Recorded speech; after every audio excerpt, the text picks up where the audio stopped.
Hello, friends. Ooh, yeah. Time to talk about some powerhouse fragrances. That's about all I got, Macho Man wise. I keep going for longer than that, and I think my vocal cords are gonna just explode out of my throat. Macho Man. Vocal cords. The Macho Man's vocal cords, the real MVP. So yeah, we got 10 powerhouse fragrances. Some scents here that just smell fantastic. They're gonna last, project, the whole 9 yards. Got some niche, got some designers, some freshies, some not so freshies, and also my newest purchase, which right now is just a sample because I was smart. I sampled and then I bought. And the bottle's gonna get here eventually, but it ain't here right now. But for right now, let's go ahead and jump into it.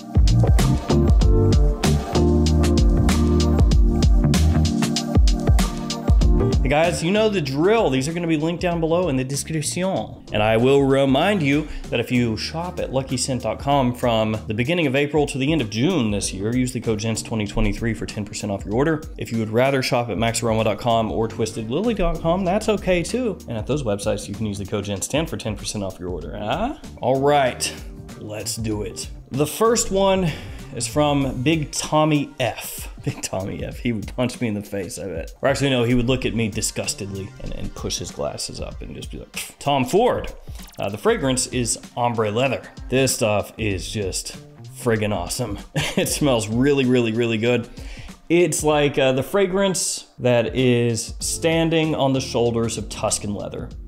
Tuscan leather walked so ombre leather could run. Because it has that similarity to Tuscan leather, the way that the leather comes across in here, it's even more wearable than Tuscan leather. It has that great smoothness and that sweetness that combines with the leather. A touch of jasmine in here really helps set it off. Very classy, sophisticated, refined, all that good stuff. Perfect for fall and winter time or just evenings in general. Ombre leather, a fragrance that I think a lot of you out there will agree, one of the best leathers in the game if you're looking for something that's just extremely wearable and versatile. From there, let's hop over to Azzaro with the Most Wanted Le Parfum. Not an amazingly huge departure from the Most Wanted Eau de Parfum Intense that came before this one, but maybe even ever so slightly better than that one. Azzaro, at least with this line, you know, they've really stepped it up, haven't they, over the years? First Azzaro Wanted came out, bit similar to Invictus, pretty cheap at discounters. Then Wanted by Night comes out. Nice, very different, but still very inexpensive at discounters. And then Azzaro Wanted Tonic. Let's just not talk about that one. That one doesn't exist. But anyway, flash forward, here we are with the 2 versions of the Most Wanted, and good luck finding these at discounters for super cheap.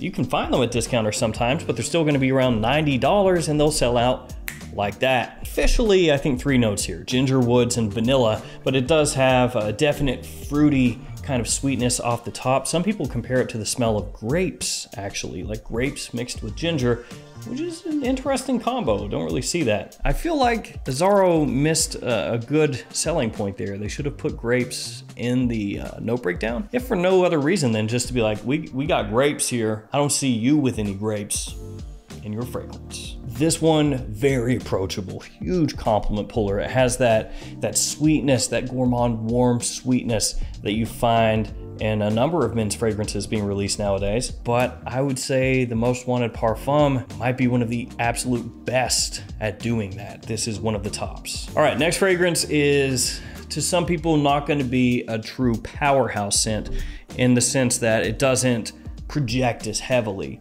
as some of the other ones here. And as far as projection goes for me off my skin, it's really nice, but it does have great longevity. So that's gonna push it over the edge for me.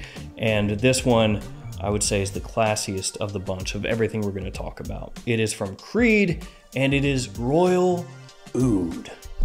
I gotta say, the price of Royal Oud at retail is like, it's enough to make you cry. It's brutality made flesh. Oh, what is it? It's like $570 for a 100 ml size bottle. Oh, Ouch. And it's not like it was ever affordable. It's a Creed fragrance at the end of the day. But back in the day, it was cheaper at discounters, at least. You could find it around that like $200 range, you know, 200 bucks and some change. Maybe if you're lucky, you could find it for a squidge underneath 200. Enough talking about the price. There are some cheaper ones coming up, don't worry. This is the priciest one here, but this is really elegant, refined, luxurious. It is an extremely classy, wearable, woody scent. So a great scent for formal occasions, and it doesn't smell like it, but in the sense of how they're constructed, you could almost think of Creed Royal Oud as like the posh, rich older brother of Dior Homme 2020. Let's follow that up with something cheaper and fresher. Light Blue Eau Intense from Dolce & Gabbana. This one much more crisp. It's a very crisp scent, refreshing. It does have a nice kind of elegance to it. It's an aquatic fragrance. Obviously you can tell by that blue hue to the bottle and just the frosting on it that it's gonna be a bit of an aquatic type scent, but it is a salty aquatic. And you also have some aromatic notes in there, some herbal facets to it. You have juniper in here, which plays along nicely with the aquatics and the citrus off the top. Really good performance for a summertime scent. For a lot of summertime fragrances, especially when you start talking aquatics, watery fragrances, whatever, they don't really have very much staying power. A lot of them are kind of pathetic, actually. That one, thankfully, is not, lingers for a long time and projects very well for that type of scent. All right, Hype Beast alert coming up. Mancera Cedrat Boisé. You could also go with the intense version. That would work just as well in this list because that one obviously also has very good power, great projection, great longevity. It'd be kind of a shame if you had a fragrance that was very strong and then an intense version came out and actually made it weaker. Anyways, back to this one. Very fruity and sweet off the top. You've got a boatload of fruits in there, including citrus and black currant. That black currant gives it a nice little tartness, a little edge, and it has been compared to Creed's Aventus off the top. That's not really close, but it's kind of in the same family, sort of, kind of ish. Great versatility here though. You can really wear this year round. Like it absolutely would work during the winter, even though it is kind of a fruit forward fragrance with leather and woods as it dries down. It's still gonna work in the cold. And actually when it's hot outside, you gotta be a little careful with this one. You spray too much, you're gonna have a bad time. All right, we're gonna do two Jean Paul Gaultiers back to back. Each is their own entry in the list. First one, Le Male Le Parfum. Hello, Hype Beast, how are you? I don't know, these bottles are actually kind of weird. The atomizer is the head, and it has no arms or legs. It does have a butt and a unit. Yeah, I don't know why this never hit me until now, but it's like looking at the bottle with the atomizer, it's like a cyclops staring back at me. A cyclops that has been delimbed. Cardamom, lavender, iris, vanilla, some of the notes in here. A modern twist, a modern interpretation of the original Le Male. Really, actually, it's a modern interpretation of Le Male if Le Male were made for fall and winter use and evening use, instead of being more of a fresh, powdery, sweet scent like the original was. One of the better flankers that's come out over the past few years. I love it. I'm a sucker for iris. And for me, I mean, you could put even more iris in here and I wouldn't question it, but I think that it was done correctly. Like the amount of iris in there is just enough to set it off, to give it its own identity without overwhelming it. And the other Jean Paul Gaultier, Le Beau, with the much more modern, angular looking bottle and also a little leaf there. Nice. This one is a fresher fragrance with a tropical edge because it has coconut as one of the main notes in the scent, but it does also have a good amount of tonka in there as it dries down, so you're going to get more of that warmth and that kind of sweetness, that vanilla-like sweetness as it dries. So this one starts out very fresh and again tropical, like a summertime scent, but it has enough heft to it that it would work during the evenings as well. Keep it fresh. The next one, Acqua di Gio Eau de Parfum from Giorgio Armani. It's elegant, versatile, sophisticated, refined take on the original Acqua di Gio DNA, and the presentation really helps get that whole idea across. It looks like a very high-end howdy towdy Acqua di Gio. The little black wooden cap and everything. Look at you, you look good. So this one obviously has that aquatic freshness that you would expect from an Acqua di Gio fragrance, but like some of the fragrances that came out before this one, Profundo Lights, for example, it has that green edge, that bit of minerality, that herbal facet kind of ramped up here when you compare it to the original Acqua di Gio. The original Acqua di Gio making more use of florals in that one. But by switching up the foundation here of Acqua di Gio a little, they have made it more of a modern masculine scent when you compare it to the OG. That slight woodiness that you get from this one as it dries down really just helps bring it home, you know, helps drive the fragrance home. I think this one, like a number of the fragrances here, you could realistically use year round, even if some people would think of this as a summertime scent. All right, let's power up a little bit. Let's get a little more power. Gotta bring that intensity. These last two fragrances, stronger than the ones that have come before it. Nasomatto's Black Afgano up next. Ooh. Yeah, you can just look at that, you know you're in for something. The coloration there, just really, really dark. Big black wooden cap thrown on there.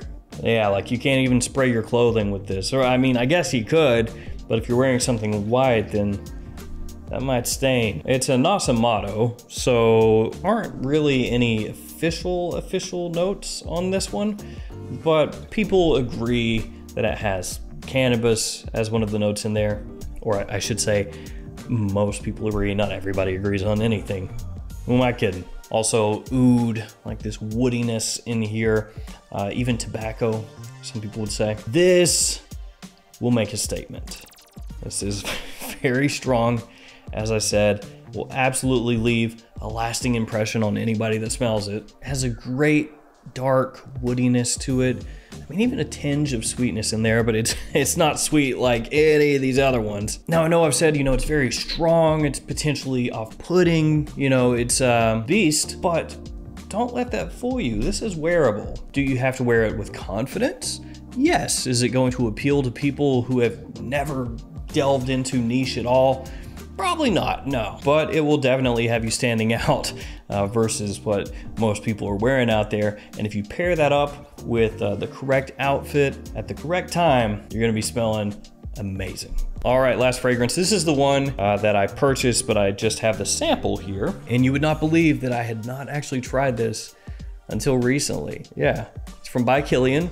It is Black Phantom, Memento Mori, like the Haunted Mansion at Disney World. This stuff is strong off my skin, like to the point that if I spray too much, even from the little sample here, it is overwhelming. So I have to go pretty light on this. For whatever reason, off my skin, it just absolutely pushes like a monster. And I sprayed a few too many sprays a little while back from this.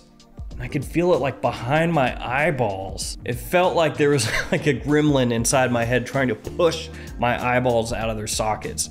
Like there was just too much coming through. So when I was smelling it, it was like, oh God, I'm gonna have a headache. But I love the way it smells.